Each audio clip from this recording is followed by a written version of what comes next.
Hey guys, welcome back to part 3 and the final chapter of this unbelievable story. The streak at WrestleMania for The Undertaker. If you've enjoyed part 1, hopefully you came back for part 2 and now you've reached part 3, so sit back, take a deep breath, and just enjoy this final part. So, we left WrestleMania 30, unfortunately, on a sad note. The Undertaker was defeated at WrestleMania 30. Something we never thought would happen, but it did. Mark Calloway, the man of the Undertaker, was actually he managed to get himself concussed during that match, and he was never the same after that. He was okay. He did recover, but during the match he was never the same. And even to this day, he says that he can't remember that match, which is unfortunate. So going forward from WrestleMania 30, we now hit WrestleMania 31, and he looked to redeem himself. And at that time, who better to redeem himself? The Lord of Darkness versus a very new kind of Lord of creepiness and darkness. In Bray Wyatt. Now, those that don't know, Bray Wyatt is actually the son of Mike Rotunda, aka IRS. And here's some fun facts for you. Mike Rotunda and The Undertaker faced off against each other at the 1995 Royal Rumble. Those that know that I've said in previous videos, The Undertaker was in a rivalry with the $1 Million Man's corporation, and Mike Rotunda was in that corporation, and both of them had a match at the Royal Rumble. So many years later, The Undertaker now faces the Sun, and what an incredible story that is. Now, The Undertaker was coming back, and he was still not really himself, where he had lost a lot of confidence in himself, and he was just unsure if he could perform at the stage that he needed to be him. He spoke to Vince McMahon, he spoke to many superstars before the match, and the person who actually kicked him into gear was Triple H. Triple H pulled him aside and said to him, "Look, remember who you are. You know, you are The Undertaker.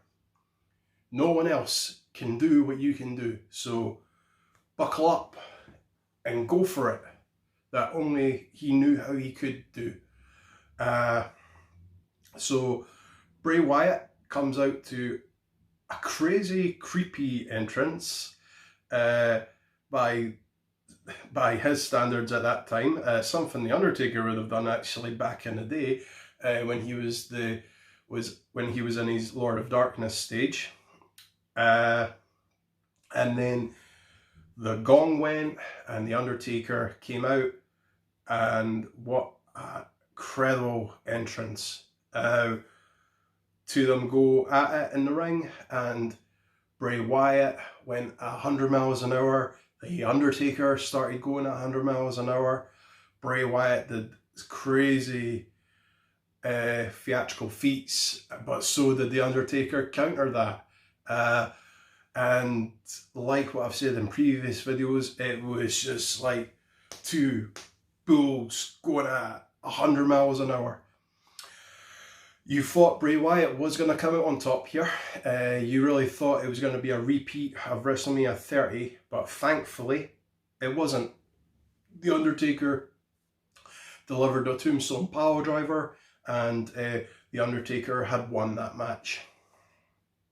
Going forward into WrestleMania 32, The Undertaker didn't have an opponent at this point. And it actually ended up being Shane McMahon.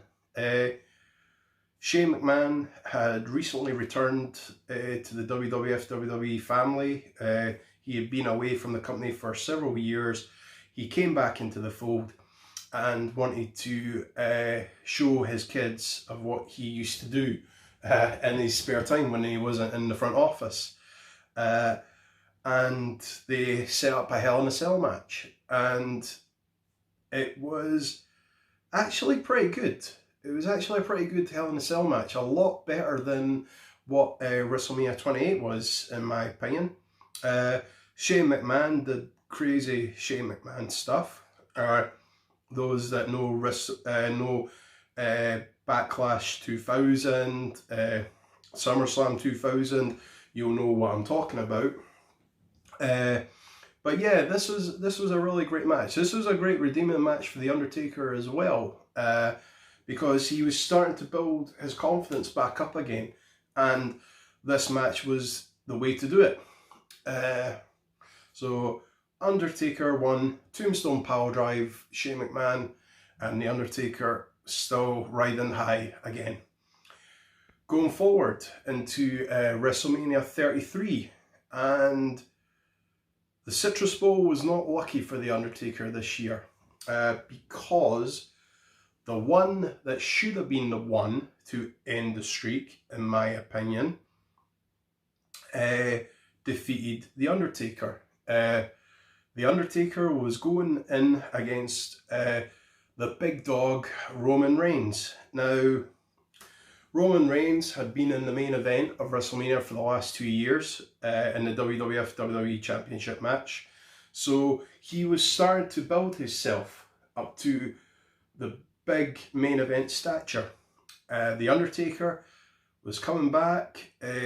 He felt that he had something more in the tank to give. But unfortunately, The Undertaker was not in the right frame of mind. He has even went on record to even say that he was not in the greatest frame of mind at that WrestleMania that year. And the trigger was pulled that Roman Reigns defeated The Undertaker.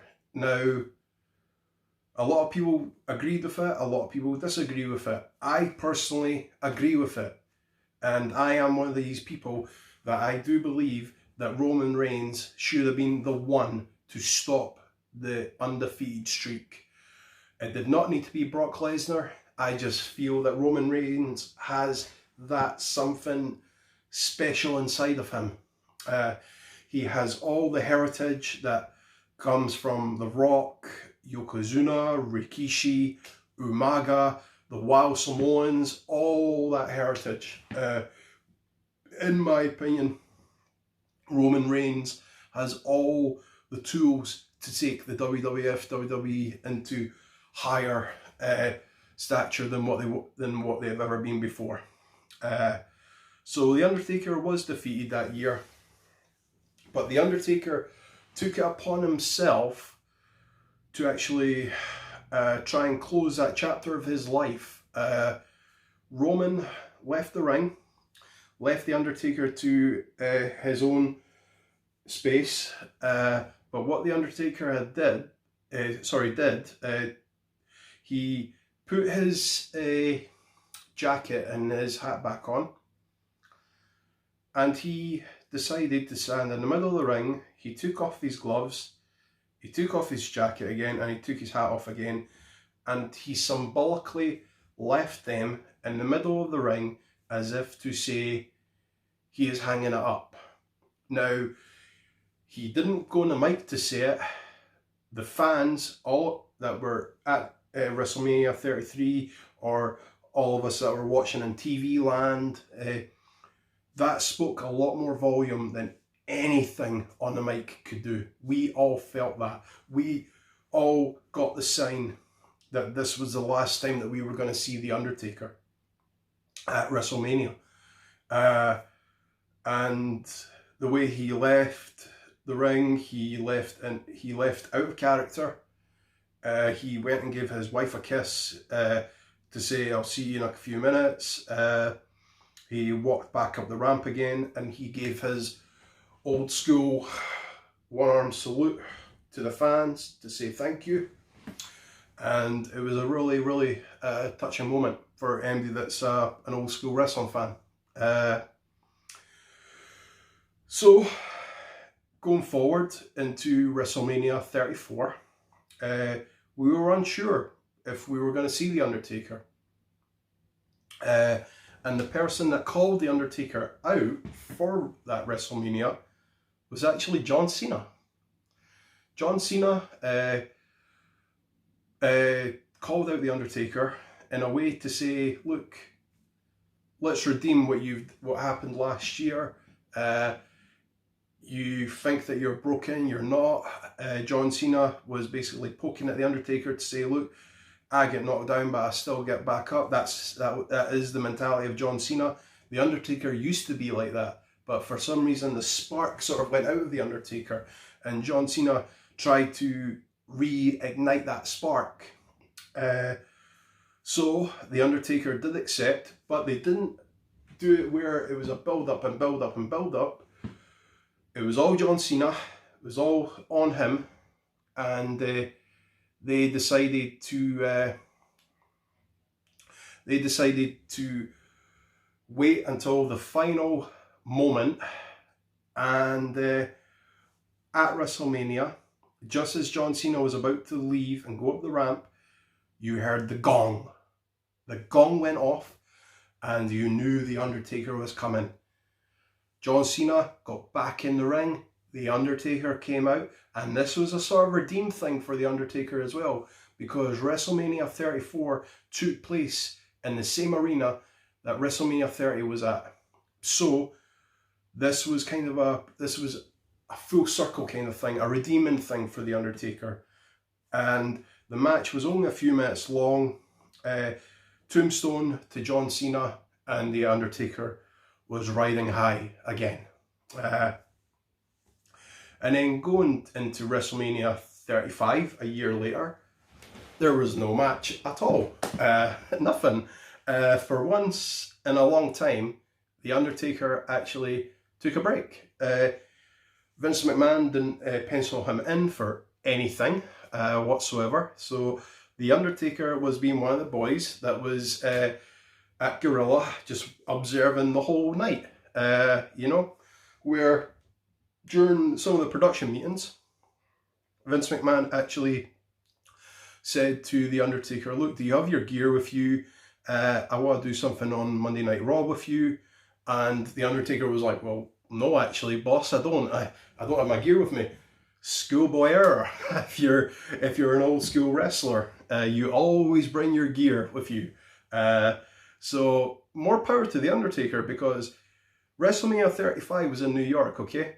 So The Undertaker actually got on a plane on the Saturday, went down back to Texas to get his gear, and came all the way back up. Now, personally, if that was me, more power to you, Undertaker, because I would have asked some WWF, WWE runners to, I mean, it's New York. Surely they could have found a similar hat, similar trench coat, something like that, just so it looked like your gear, because more power to you, the fact that you went home and got your gear. I would have told Vince McMahon to shove it, but, crazy. So The Undertaker got his WrestleMania moment on the Monday after WrestleMania. So some break that was for you, Undertaker. And now, going into WrestleMania 36.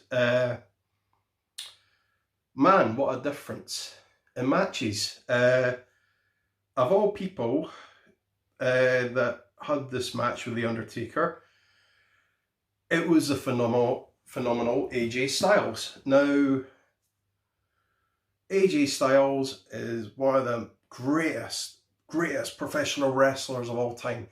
If he is not the Shawn Michaels of this generation, he has to be. And what a match this was. This wasn't even a proper match. Those that know what's happened this year in 2020, the arena that WrestleMania 36 was actually going to be at, it got changed, and WrestleMania 36 was getting done out of the Performance Center this year. So ideas went around to see what they could do to make this match different. And AJ Styles actually stopped talking to The Undertaker being the dead man, and he actually started using his actual name, Mark Calloway, which was totally out of character. And The Undertaker had decided that, okay, you're not talking to me as Undertaker, you're talking to me as Mark Calloway. So what The Undertaker had done, very similar to what he'd done previous years, he took The Undertaker, the dead man, the American Badass, and himself, Mark Calloway. He hybrided all of that together. So when he talked on the mic like this, he was talking as a guy that was out for a fight, you know, where they both used each other's real names, Mark Calloway being The Undertaker, Alan Jones being AJ Styles, and oh, what a build up to this, where this was called a boneyard match. Now, what MD knows, what everybody who is WWF, WWE wrestling history buff, they know what a buried alive match is. I've also talked about it in a previous video. Now, the boneyard match is a buried alive match, just changed differently. But this was not a regular match. This wasn't at the Performance Center. This was actually at on a bit of land outside in Florida, and they transformed this bit of land into a graveyard / boneyard, and oh my goodness me, this wasn't a match, this was a fight. This was a fight between two veterans of the squared circle. You had the younger guy in AJ Styles going up against The Undertaker, and visually, oh, it was magical. The WWF, WWE have done theatrical stunts before, but this was just something on another level. You had AJ Styles come out in, of all things, a casket to say, "I'm here, where are you, Undertaker?" Now, you heard a motorcycle in the background, and everybody just must have thought, "Oh, he's coming." The Undertaker rode into the boneyard on his motorcycle, and he was ready to go to battle. So both him and AJ Styles went together, and it was a physical knockdown, drag out fight. Much better fight than what him and Triple H had at WrestleMania 28, and it was just unbelievable. Where The Undertaker got hurt but kept going, AJ Styles got hurt and kept going. There was even a point in the match where AJ Styles had put The Undertaker in the grave, and symbolically he buried the American Badass, but rose the Phenom. AJ Styles was on the motor that was going to put the dirt into the grave, and The Undertaker is standing behind AJ Styles, and visually it just looked so magical, where now he was going up against the Phenom, and you had Carl Anderson and Luke Gallows involved as well. The Undertaker took them out. The Undertaker took out Druids that were at one time part of the Undertaker's Creatures of the Night, but they had joined the original club. The Undertaker beat everybody up that was standing around him, and the whole thing was just, it was all magical. And the way that they had finished it off, the Undertaker had once said that he's quite happy to ride off on his shield, and that he did. AJ Styles was buried, the match was over, the Undertaker had won. The Undertaker got up on his steel horse and he rode off on his shield into the night. So the Phenom, the Lord of Darkness, the American Badass, the Big Evil, the Cowboy, the last outlaw, the Cowboy, rode off into the night. And now going for the ratings for this, WrestleMania 31 with Bray Wyatt, I'm going to give a 4-star to, just simply because it was just an unbelievable match. Both of them were going at 100%, and what made it unique was the Undertaker had faced the father several years before, and now he was facing the son, and it just was really, really magical. WrestleMania 32 against Shane McMahon, I'm going to give a 4-star to. Shane McMahon, crazy fool that he was and is. The Undertaker starting to build the redeeming part of himself, so 4 stars for that. WrestleMania 33 against Roman Reigns, I'm going to give a 4.5 stars to this. Roman on top form that day, the Undertaker unfortunately was not, but I think the thing that sealed it was the visual effect of the Undertaker having his gear in the middle of the ring symbolically. And going forward to WrestleMania 34, I'm going to give a 3-star to this. The reason why I'm going to give a 3-star to it is because it seems like something that didn't really need to happen.